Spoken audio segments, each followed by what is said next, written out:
He says, when you give to the poor, don't blow the trumpet, don't ring the bell. And that's what the Pharisees and all the hypocrites of the times were doing. They were getting the attention of men saying, look at me, I'm giving money to the poor. Or they would go and stand in front of the synagogue and pray a loud prayer. I thank you that I'm not like that sinner in the back. Or when they fast, they would not comb their hair, they would not wash their face, they would look sad so people would know that they were fasting. Jesus does not limit the religion that pleases God to prayer and fasting, but also, and first of all, giving to those who are in need. To give your life to Christ is one thing, but to give of your life to those who are in need in the love of God, this is another level. It's easy to say, I'll give you my life, I'll do whatever you want, Lord. But when the need is there, are we going to meet the need? Am I able to meet the need? And once again, I'm coming back to, do I manage what I have so I can be used by God to help those who are in need? Because if you are up to here in debts, and you cannot pay your next mortgage, you will not be able to give $20, $30, $40, $100 to those who are in need. But if you're a good steward, if you manage what you have, if you live in the means of your income, then you will be able, when God puts a need on your heart, to respond and say, yes, I will. Yes, I will. This brother just lost his job. I'll give him $100. I won't hurt. I won't feel it because I'm managing what I have. This is the challenge that James is giving us today. Do our neighbor know that we can meet their needs when they are in needs? Do they know that they can count on us? Do they know that we are those who believe in Christ? God is challenging you to become an extended hand into the life of those who are in need. We do also see that religion is not only followed by good works, but it's also followed by sanctification. And this is what we have in the second part of verse 27. Not just is to visit orphans and widows in their trouble, but to keep oneself unspotted from the world. So, sanctification, according to James, begins in the thoughts.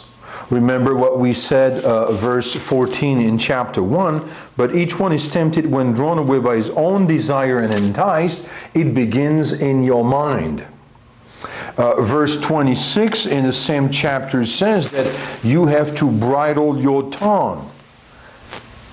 If you cannot bridle your tongue, you deceive your own self. Sanctification is not just a religious activity, but it's a complete body submission. My words, my thoughts, my eyes, my ears, everything I do is set aside. By the way, sanctification is the process by which something is put aside for a specific purpose. You could say that when you go to church, the chairs are sanctified. They are put there to allow the parishioners, the Christians, to sit during the church service.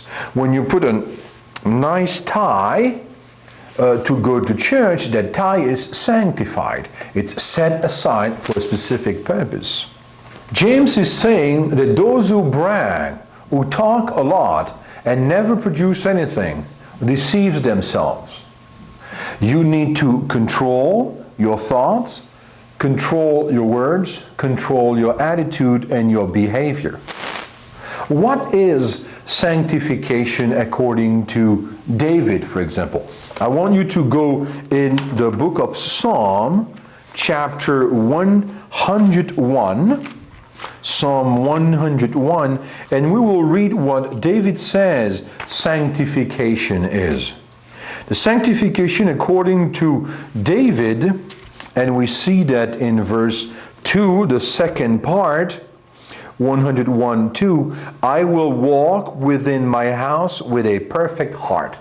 So, in the secret of my house, I will do everything I can to honor God.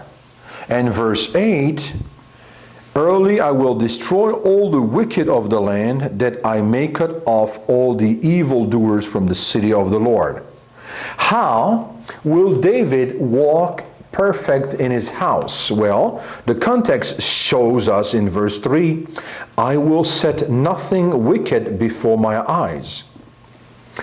Not setting something wicked in front of your eyes today would be, I may not watch that program on TV. I may not surf that website. I may not turn the page of that magazine. I will not put anything in front of my eyes that do not glorify God or do not uplift me. He says and continue, I will hate the work of those who fall away. I shall not cling to them. Those who are always short of accomplishing what they promise they will, I will not be with these people. I will not work with them. I will not cling to them. I will not know wickedness, he says.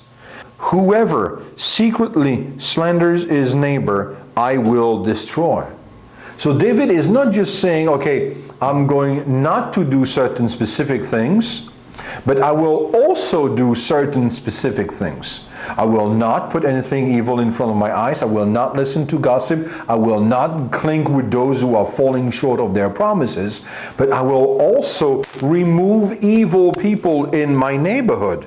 He says, my eye shall be on the faithful of the land. So, first of all, he will remove evil things from his sight. And he will now look at people that are examples to him. He will set his eyes on the faithful of the land. He says also, he who works deceit shall not dwell within my house. David says, okay, if I am sanctified, don't come into my house and do something that will not be sanctified. David is a man of authority, and he says, this is what's going to happen. I will not tolerate this in my house. Those who work deceit shall not dwell within my house. He said, he who tells lies shall not continue in my presence. Wow, that means I'm going to remove myself, or I'm going to move you away from me if you are a liar. And finally, he will destroy the wicked. He will clean up the neighborhood. He will do what is needed to bring sanctification in his life. Genesis 3:15 promised the devil that he will be crushed. And we read in that passage in Genesis 3:15 that God says, I will put enmity between you and the woman, and between your seed and her seed. He shall bruise your head, and you shall bruise his heel. So the devil has been crushed, and yet we have to resist it. We have to do everything we can to stay sanctified, to stay separated. Jesus had to resist the devil in the desert because the victory was not easy. There are two possibilities when you face problem. You can be crushed, or you can crush the problem. You can decide to be under the pressure, or you can lift yourself into freedom. You have to decide that you are going to do certain things. Don't put to tomorrow what you can do today. Why? Because tomorrow maybe you will forget. Or maybe you will have a different position, a different emotion about the situation. Sin is like a punching ball. If you don't put it down, it will bounce back in your face. You cannot just remove it and just remove it and remove it. You have to crush it so it doesn't bounce back in your face. You have to protect yourself from sin. You have to say, I am not going to put anything in my eyes. I'm not going to listen to that kind of music. I will not read these type of magazines. I will not get involved in these sorts of conversations. So I will be sanctified.